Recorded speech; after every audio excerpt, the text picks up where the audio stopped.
আসসালামু আলাইকুম রহমতুল্লাহ। আশা করি সবাই অনেক ভালো আছেন। আজকের ভিডিওতে আমরা তৎপুরুষ সমাস নিয়ে আলোচনা করব। সমাসের উপরে আমাদের দুইটা পর্ব আকারে ভিডিও আপলোড করা আছে। সেখানে দ্বন্দ্ব সমাস এবং কর্মধারয় সমাস নিয়ে আলোচনা করা হয়েছিল। কিভাবে দ্বন্দ্ব সমাস চিনতে পারবো, দ্বন্দ্ব সমাসের প্রকারভেদ, এবং কিভাবে কর্মধারয় সমাস চিনতে পারবো, কর্মধারয় সমাসের প্রকারভেদ, সেটা নিয়ে আলোচনা করা ছিল। এবং সমাসের কিছু বেসিক, যেটা আমাদের না জানলেই নয়, সেটা সম্পর্কে আলোচনা করা ছিল। তো অবশ্যই সেই ভিডিওগুলো একটু দেখে নেবেন, তাহলে আপনাদের বুঝতে সুবিধা হবে আর কি। তো আজকে আমরা তৎপুরুষ সমাস নিয়ে আলোচনা করব। এবং আলোচনায় যাওয়ার আগে আপনাদের প্রতি একটা অনুরোধ থাকবে, ভিডিওটা 10 মিনিট হোক 15 মিনিট হোক, একটু বোঝার চেষ্টা করবেন। আমার বিশ্বাস আপনি যদি একটু মনোযোগ দেন তাহলে তৎপুরুষ সমাসটা আপনি বুঝবেন। আমার এটা বিশ্বাস। তাহলে আপনি যদি মনোযোগ দেন তাহলে আপনিও বুঝবেন, অবশ্যই এই বিশ্বাসটা আপনি রাখেন। তো আমি চাই না আপনার 10 থেকে 15 মিনিট ব্যয় হোক, আপনি এই ভিডিওটা দেখে উপকৃত হন, 10 মিনিট সময় দিয়ে ভিডিওটা দেখে উপকৃত হন।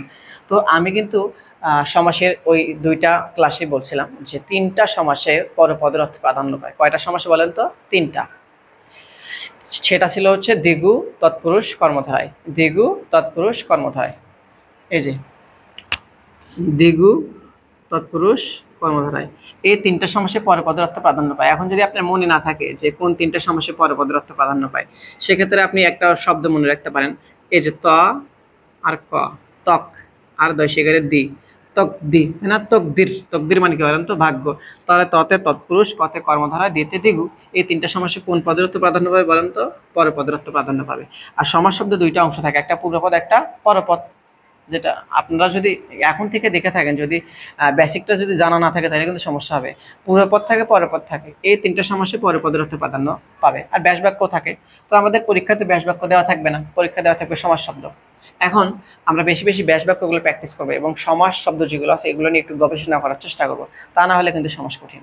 আপনি যখন ব্যাস বাক্য নিয়ে চিন্তা ভাবনা করবেন, ব্যাস বাক্যগুলো প্র্যাকটিস করবেন এবং সমাস শব্দ যেটা আছে সেটা নিয়ে গবেষণা করবেন, তখনই আপনার কাছে সমাস সহজ হবে, তাছাড়া সহজ হবে না। তো দেখেন, দ্বিতীয় তৎপুরুষ সমাস, আমরা হচ্ছে আজকে তৎপুরুষ সমাস নিয়ে যেহেতু আলোচনা করব, তাহলে তৎপুরুষ সমাসে আছে হচ্ছে দ্বিতীয়া, তৃতীয়া, চতুর্থী, পঞ্চমী, ষষ্ঠী, সপ্তমী তৎপুরুষ আছে, অলুক তৎপুরুষ আছে, নয়ীয় তৎপুরুষ আছে, তারপরে উপপদ তৎপুরুষ আছে। তো এইগুলো নিয়ে আলোচনা করবো, দেখি আজকে কতটুকু আলোচনা করা যায়।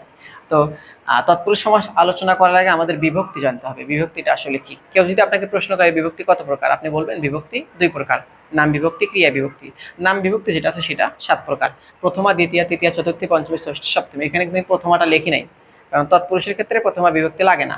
দ্বিতীয় তৎপুরুষ, তৃতীয় তৎপুরুষ, চতুর্থী, পঞ্চমী, ষষ্ঠী, সপ্তমী, এই কয়টা লাগবে। তাহলে দ্বিতীয় তৎপুরুষে কে রে, তৃতীয় তৎপুরুষে দ্বারা দিয়ে কর্তৃক। এখানে কিন্তু এই যে দ্বিতীয়া চতুর্থীর সাথে কি আছে?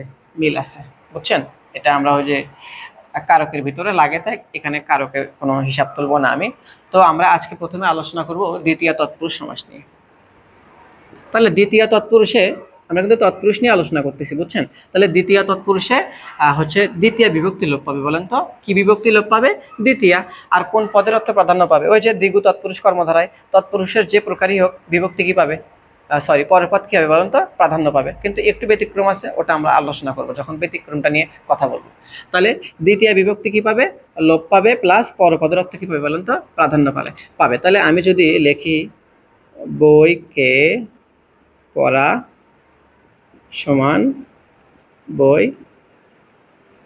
পড়া, তাহলে ধানকে কাটা সমান ধান কাটা, তাহলে আমকে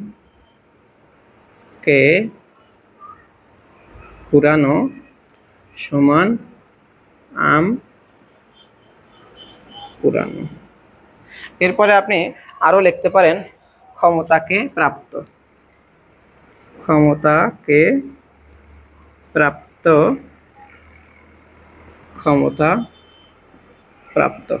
তাহলে আমি কিন্তু বলছিলাম যে দ্বিতীয় তৎপুরুষের ক্ষেত্রে দ্বিতীয় বিভক্তি লোপ পাবে। কোন বিভক্তি লোপ পাবে বলেন তো? দ্বিতীয় বিভক্তি লোপ পাবে এবং পরপদের অর্থ প্রাধান্য পাবে। খুব মনোযোগ দিয়ে শুনেন, দ্বিতীয় বিভক্তিতে পরপদের অর্থ প্রাধান্য পাবে এবং বিভক্তি কি পাবে? লোপ পাবে। দ্বিতীয় বিভক্তি কি পাবে বলেন তো?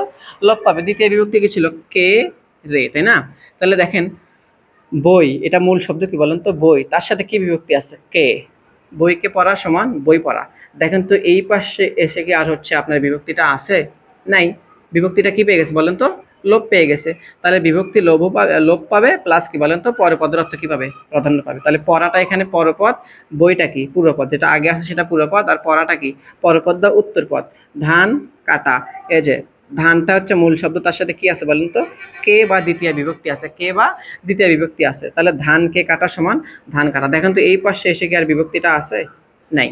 তাহলে এই যে আমকে কুড়ানো, বলেন তো আমকে কুড়ানো, দেখেন তো মূল শব্দ আম, তার সাথে কি বিভক্তি আছে কে, আর কেটা দ্বিতীয় বিভক্তি, তাহলে আমকে কুড়ানো আম কুড়ানো। এই পাশে এসে কি কে বিভক্তি আছে, আর বিভক্তিটা লোপ পেয়ে গেছে না, বিভক্তিটা লোপ পেয়ে গেছে, তাহলে এটা হচ্ছে আম কুড়ানো। ক্ষমতাকে প্রাপ্ত, দেখেন তো মূল শব্দ কি ক্ষমতা, তার সাথে কে বিভক্তি আছে, তাহলে ক্ষমতাকে প্রাপ্ত ক্ষমতা প্রাপ্ত, এটা পরপদ, এটা কি পদ বলেন তো পূর্বপদ। তাহলে পরপদের অর্থ প্রাপ্ত, এটার অর্থ কি পাচ্ছে, প্রাধান্য পাচ্ছে, এবং কে যে বিভক্তি ছিল দ্বিতীয় বিভক্তি সেটা কি পেয়ে গেছে, লোপ পেয়ে গেছে।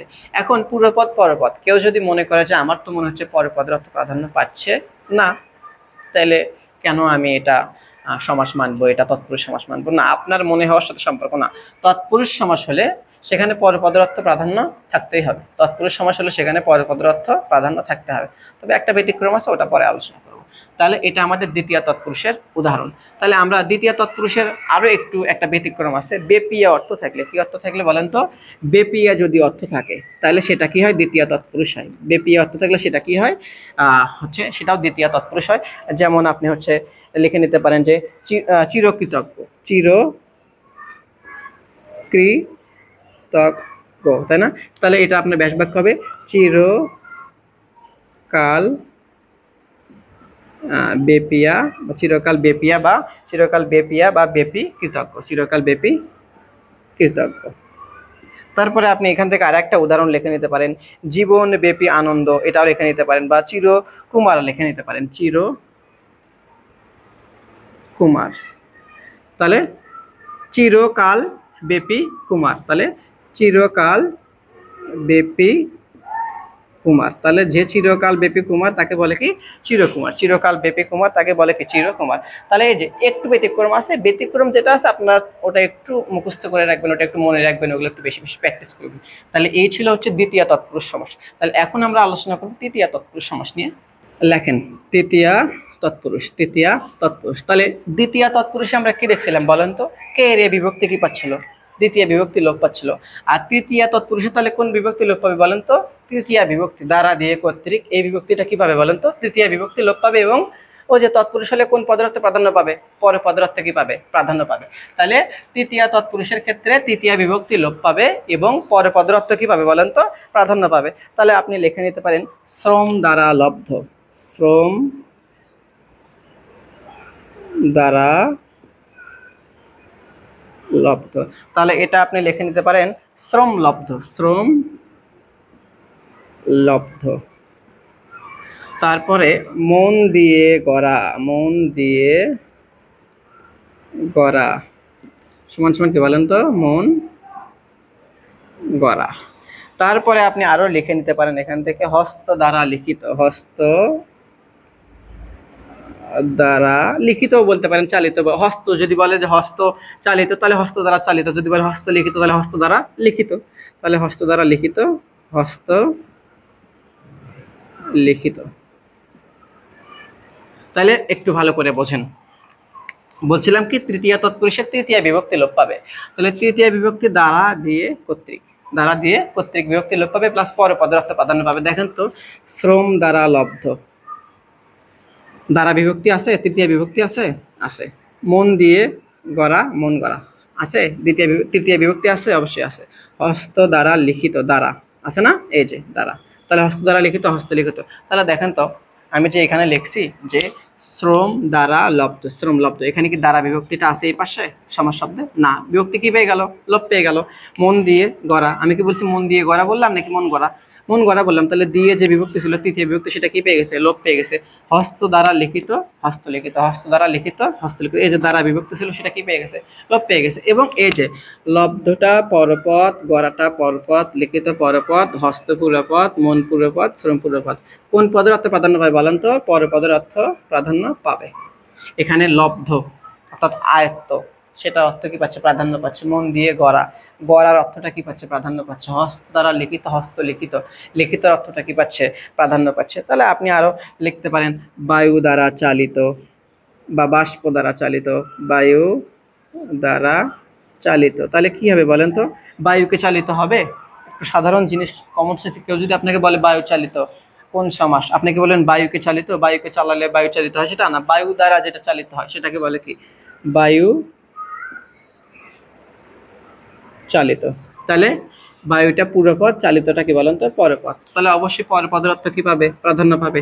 দ্বারা যে বিভক্তিটা ছিল সেটা কি পেয়ে গেছে? লোপ পেয়ে গেছে। তাহলে এখন যদি এভাবে লেখা আসে, শিক্ষা বিষয়ক মন্ত্রী সমান শিক্ষা মন্ত্রী, তাহলে শিক্ষা বিষয়ক মন্ত্রী, যে বিষয়ক মাঝখান থেকে পদটা লোপ পেয়ে গেল, তাই না? আর এখানে হয়ে গেল কি? এখানে আর আছে পদটা মাঝখান থেকে, না, এটা কি নাই হয়ে গেছে। তার মানে কি এটা আপনি তৎপুরুষ সমাস বলবেন না? তৎপুরুষ সমাস যদি বিভক্তি লোপ পায়। বিষয়ক এটা কি বিভক্তি নাকি একটা পদ বলেন তো? বিষয়কটা কিন্তু বিভক্তি নয়। বিভক্তি দেখেন তো, বিষয়ক কোনো শব্দ আছে বিভক্তির ভিতরে? নাই। তাহলে এটা কিন্তু পদ লোপ পাইছে। পদ লোপ পাইলে কিন্তু সেটা আবার তৎপুরুষ দিয়েন না। পদ যদি লোপ পায়, এটা হচ্ছে মধ্যপদ লোপী হতে পারে, বা আপনাদের হচ্ছে বহুব্রীর ক্ষেত্রে পদলোপী বহুব্রী আছে, সেটাও হতে পারে। তাহলে এটা শিক্ষা বিষয়ক মন্ত্রী, শিক্ষামন্ত্রী, এটা হচ্ছে আপনার মধ্যপদলোপী কর্মধারয়ের ভিতরে পড়বে। আপনি দেখবেন বিভক্তি লোপ পাচ্ছে নাকি পদ লোপ পাচ্ছে।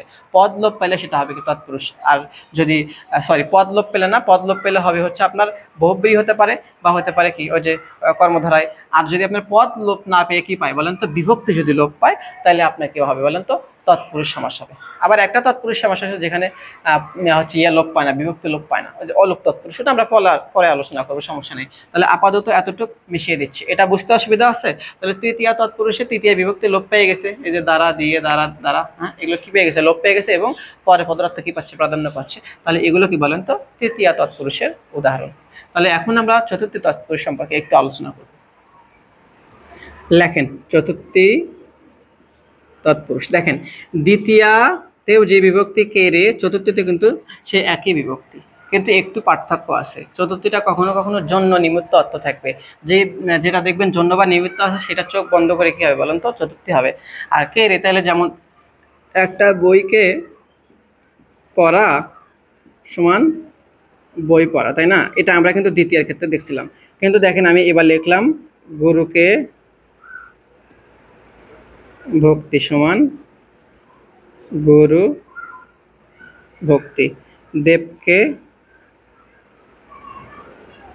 দত্ত, দেব দত্ত। তারপরে আপনি লিখতে পারেন জীবনের জন্য বীমা, জীবনের জন্য বীমা সমান সমান জীবন বীমা। তারপরে আপনি লিখতে পারেন রান্নার জন্য ঘর, বা এতিমের জন্য লিখতে পারেন। আপনি লিখতে পারেন হজের উদ্দেশ্যে যাত্রা, এটাও লিখতে পারেন। বা হচ্ছে উপাসনার নিমিত্ত আলয়, উপাসনার নিমিত্ত আলয়। তাহলে উপাসনালয়, উপাসনালয়। একটু খেয়াল করেন এই উদাহরণ। দেখুন তো, এই উদাহরণটা বইকে পড়া সমান বই পড়া, তাই না? আমকে কুড়ানো সমান আম কুড়ানো। এখানে কিন্তু কোনো তেমন কোনো মানে স্বার্থর যে হিসাবটা আছে, আপনি যদি গুরুকে ভক্তি, শিক্ষককে, গুরুকে যদি আপনি খোদাকে ভক্তি, খোদা ভক্তি, গুরুকে ভক্তি, গুরু ভক্তি, দেবকে দত্ত, দেব দত্ত, এই যে গুরুকে ভক্তি। দেখেন তো, আপনি যখন গুরুকে ভক্তি করেন, কেউ যখন গুরুকে ভক্তি করে, সেখানে কি কোনো স্বার্থ থাকে? থাকে না, নিঃস্বার্থভাবে করে দিচ্ছে। এটা কিছুটা সম্প্রদান কারকের মতো। দুইটা উদাহরণ দেখলে বোঝা যাবে কোনটা দ্বিতীয় তৎপুরুষ, কোনটা চতুর্থী তৎপুরুষ। দ্বিতীয় তৎপুরুষের ক্ষেত্রে তেমন কোনো আপনার স্বার্থের যে বিষয়টা আছে, এটা মানে দেখা যায় বই পড়া। কিন্তু বই পড়লে কি একটা স্বার্থ থাকে, যে হচ্ছে সে ভালো কিছু করবে বা একটা চাকরি করবে, একটা স্বার্থ দেখা যায়। হ্যাঁ, কিন্তু গুরুকে ভক্তি দেখেন একটু এক্সেপশনাল, একটু আপনার কমন সেন্স দিয়ে হবেন। গুরুকে ভক্তি, শিক্ষককে মানুষ যখন ভক্তি করে, সেখানে কি তার কোনো ইয়ে থাকে? ব্যক্তিগত স্বার্থ থাকে না। তারপরে কি দেবকে দত্ত, দেবকে যে পূজা করা হয় হিন্দু ধর্ম অনুযায়ী, দেব দেবীদের যে পূজা করা হয়, সেখানে পূজা করার পিছনে তাদের কিন্তু কোনো কি থাকে না? স্বার্থ থাকে না, শুধুমাত্র উদ্দেশ্য থাকে সন্তুষ্টি। জীবনের জন্য বীমা, জীবন বীমা। এই যে দেখেন জন্য আছে না, জন্য থাকলে সেটা আপনি চতুর্থী দিবেন। এই যে উপাসনালয়, নিমিত্ত, আলয়, উপাসনালয়। এখন কথা হচ্ছে আপনি হচ্ছে কখন জন্য ব্যবহার করবেন, কখন নিমিত্ত ব্যবহার করবেন। যেমন বালিকাদের নিমিত্ত বিদ্যালয় সমান সমান বালিকা বিদ্যালয়, বালিকা বিদ্যালয়। এই যে আপনি বালিকাদের জন্য বিদ্যালয়ে বলতে পারবেন, বালিকাদের নিমিত্ত বিদ্যালয়ে বলতে পারবেন, এটা ভুল হবে না। এখন দেখেন আমাদের শর্ত কি ছিল, এই যে বইকে পড়া, কে বিভক্তিটা লোপ পেয়ে গেছে, কিন্তু এখানে কি আছে, স্বার্থ আছে, কি আছে, স্বার্থ আছে। কিন্তু এই যে দেখেন গুরুকে ভক্তি, কোনো কি নাই, স্বার্থ নাই, গুরু ভক্তি। দেবকে দত্ত, দেবদত্ত, এই যে কে বিভক্তি আছে, কে বিভক্তি দ্বিতীয় হলো, এখানে কিসের কাজ করতেছে বলেন তো, চতুর্থীর কাজ করতেছে, কারণ নিঃস্বার্থভাবে কোনো কিছু করা হচ্ছে, জীবনের জন্য, বিমারীদের জন্য আছে, জন্য থাকলে কি দিবেন বলেন, চতুর্থী তৎপুরুষ। উপাসনার জন্য বা উপাসনার নিমিত্ত আলয়, উপাসনালয়, বালিকাদের জন্য বা বালিকাদের নিমিত্ত বিদ্যালয়, বালিকা বিদ্যালয়। দেখেন এখানে কিন্তু এই বিভক্তিগুলো ছিল, এই পাশে কিন্তু এই বিভক্তিগুলো নাই, বিভক্তি কি পেয়ে গেছে বলেন তো, লোপ পেয়ে গেছে। তাহলে এটাই আর দ্বিতীয়ার ভিতরে চতুর্থীর ভিতরে কি পার্থক্য, দ্বিতীয়তে স্বার্থ একটু বোঝা যায়, আর চতুর্থ যেটা আছে এখানে কোনো কি থাকে না, স্বার্থ থাকে না। যেমন এতিমের জন্য ঘর, এতিমখানা, তো কেউ কি এতিমখানা এটা কি একদম নিঃস্বার্থভাবে বানিয়ে দেয় না আল্লাহ সন্তুষ্টির জন্য? তাহলে দেখেন একটা বোঝা যায় যে একটু স্বার্থ আছে, আর একটা থেকে কোনো স্বার্থ নাই। তাহলে যখন আমরা দেখবো নিঃস্বার্থভাবে কোনো কিছু হচ্ছে, কে এরা যখন ব্যবহার হচ্ছে নিঃস্বার্থ অনুযায়ী, আবার হচ্ছে কি জন্য এবং নিমিত্ত অর্থ থাকতেছে, তখন সেটা চতুর্থী।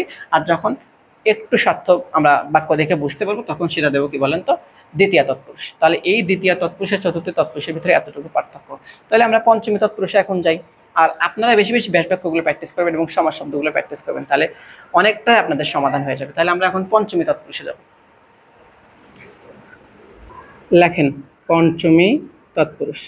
পঞ্চমী তৎপুরুষের ক্ষেত্রে তাহলে এই যে কি বিভক্তি লোপ পাবে বলেন তো, পঞ্চমী বিভক্তি লোপ পাবে। কি বিভক্তি লোপ পাবে, পঞ্চমী বিভক্তিটা লোপ পাবে। তাহলে পঞ্চমী বিভক্তি লোপ পাবে প্লাস কোন পদার্থ প্রাধান্য পাবে বলেন তো, পর পদার্থ প্রাধান্য পাবে, ওই যে তৎপুরুষ সমাসের যে মৌলিক বৈশিষ্ট্য। তাহলে পঞ্চমী তৎপুরুষের ক্ষেত্রে পঞ্চমী বিভক্তি লোপ পাবে আর পর পদার্থ কি পাবে, প্রাধান্য পাবে। যেমন বিলাত থেকে ফেরত সমান সমান বিলাত ফেরত। তারপরে আপনি লিখতে পারেন দুগ্ধ থেকে জাত, দুগ্ধ থেকে জাত সমান সমান দুগ্ধ জাত। কারাগার, আচ্ছা জেল থেকে মুক্তি, লেখেন জেল থেকে মুক্তি সমান জেল মুক্তি। কারাগার থেকে মুক্তি, কারামুক্তি। তারপরে এখানে আরো আছে আপনার হচ্ছে গ্রাম হতে ছাড়া, গ্রাম হতে ছাড়া, গ্রাম ছাড়া। এখানে আসলে কি পঞ্চমী তৎপুরুষের ক্ষেত্রে একটু বাঁধ হয়ে যাওয়া বোঝায় বা কখনো উৎপন্ন হয়ে যাওয়া বোঝায়। যারা অপাদান কারক পড়ছে তারা এটা বুঝতে পারবে, কোনো কিছু বাঁধ হয়ে যাওয়া বোঝায় বা কখনো কখনো উৎপন্ন বা জাত অর্থ বোঝায়। তাহলে দেখেন আমাদের অত ওটা না জানলেও হবে, দেখেন আপনার বিভক্তিটা লোপ পাচ্ছে কিনা। তাহলে বিলাত থেকে ফেরত, দেখেন তো থেকেটা পঞ্চমী বিভক্তির ভিতরে আছে কিনা, আছে। দুগ্ধ থেকে জাত, দেখেন তো থেকে আছে। জেল থেকে মুক্তি, জেল মুক্তি। তারপরে যদি বলি খাঁচা থেকে মুক্তি, খাঁচা থেকে মুক্তি হবে, খাঁচা মুক্তি হবে। হ্যাঁ, গ্রাম হতে ছাড়া, গ্রাম ছাড়া, দেখেন তো হতে আছে না, হতে। তাহলে দেখেন প্রাণের চেয়ে প্রিয়, প্রাণের চেয়ে প্রিয়, প্রাণ প্রিয়, প্রাণ প্রিয়। একটু ভালো করে খেয়াল করেন, দেখেন এখানে চেয়ে হতে থেকে চেয়ে বিভক্তি লোপ পাচ্ছে কিনা। এটা ব্যাস বাক্য, এটা এই অংশটাকে কি বলবো বলেন তো, এই অংশটাকে ব্যাস বাক্য, ব্যাস বাক্য, আর এটা সমাস শব্দ। তাহলে দেখেন ব্যাস বাক্যতে এই যে থেকে বিভক্তি ছিল, এই পাশে কি আর থেকে বিভক্তিটা আছে বলেন, নাই। তারপরে দুগ্ধ থেকে জাত, এটা কিন্তু উৎপন্ন বোঝাচ্ছে, দেখেন এটা কিন্তু একটু বাদ হয়ে যাওয়া বোঝাচ্ছে। তো বিলাত থেকে ফেরত, বিলাত থেকে একটা মানুষ ফেরত আসছে, তার মানে বিলাত থেকে সে বাদ হয়ে গেছে। তাহলে দেখেন থেকে বিভক্তি লোপ পাইছে কিনা, পঞ্চমী বিভক্তি কিন্তু থেকে এটা লোপ পাইছে, তাহলে বিলাত ফেরত। দুগ্ধ থেকে জাত, দুগ্ধ জাত। তাহলে এখানে কিন্তু জাত যেটা আছে, জাতের অর্থ কি পাচ্ছে, প্রাধান্য পাচ্ছে। পর পদার্থ কি পাবে, প্রাধান্য পাবে। বিলাত থেকে ফেরত, বিলাত ফেরত, তাহলে ফেরতের অর্থ কি পাবে, পর পদার্থ প্রাধান্য পাবে। জেল থেকে মুক্তি, তাহলে মুক্তি, জেলটা পূর্বপদ, মুক্তিটা পরপদ, তাহলে মুক্তির অর্থ কি পাচ্ছে? প্রাধান্য পাচ্ছে। এবং এই যে থেকে যে বিভক্তিটা ছিল সেটা পঞ্চমী বিভক্তি কি পেয়ে গেছে? লোপ পেয়ে গেছে। গ্রাম হতে ছাড়া, গ্রাম ছাড়া। প্রাণের চেয়ে প্রিয়, প্রাণ প্রিয়। প্রাণের চেয়ে প্রিয় কি ছিল বলেন তো? প্রাণ প্রিয়। যে চেয়ে যে বিভক্তিটা ছিল এই পাশে যে কি পেয়ে গেছে? লোপ পেয়ে গেছে। এবং এই যে প্রাণ এর, এখানে কিন্তু এর বিভক্তিটা কি পেয়ে গেছে? লোপ পেয়ে গেছে। কিন্তু আপনি দেখেন চেয়ে বিভক্তি, পঞ্চমী বিভক্তিটা লোপ পাইছে কিনা। আচ্ছা, আরও কিছু ব্যতিক্রম আছে। ব্যতিক্রম যেটা আছে সেটা ব্যতিক্রমভাবে আলোচনা করার চেষ্টা করব। আপাতত আপনাদের কাছে অনুরোধ থাকবে, আপনারা হচ্ছে সমাসের ব্যাস বাক্যগুলো প্র্যাকটিস করবেন, আর হচ্ছে সমাস শব্দগুলো নিয়ে একটু গবেষণা করার চেষ্টা করবেন। সমাস শব্দটার অর্থ আসলে কি বোঝাচ্ছে সেটা ভাবার চিন্তা করবেন, তাহলে আপনাদের কাছে সমাসটা সহজ হবে। তা না হলে কিন্তু সমাসটা সহজ হবে না। তো আজকে এই পর্যন্ত আলোচনা থাকবে। পরবর্তী ভিডিওতে আমরা তৎপুরুষ সমাসের উপপদ তৎপুরুষ, ষষ্ঠী তৎপুরুষ, সপ্তমী তৎপুরুষ, নয়ীয় তৎপুরুষ এগুলো নিয়ে আলোচনা করার চেষ্টা করবো ইনশাল্লাহ। তো কারো যদি বুঝতে অসুবিধা হয়, কোনো প্রশ্ন থাকে, যদিও আমার তেমন কোনো যোগ্যতা নাই, আমি ছোটো মানুষ, তারপরে যদি সমস্যা থাকে প্রশ্ন করতে পারেন। আমার যদি সামর্থ্য সাধ্য থাকে আমি উত্তর দেওয়ার চেষ্টা করব। এ পর্যন্ত সবাই ভালো থাকবেন, সুস্থ থাকবেন। আল্লাহ হাফেজ।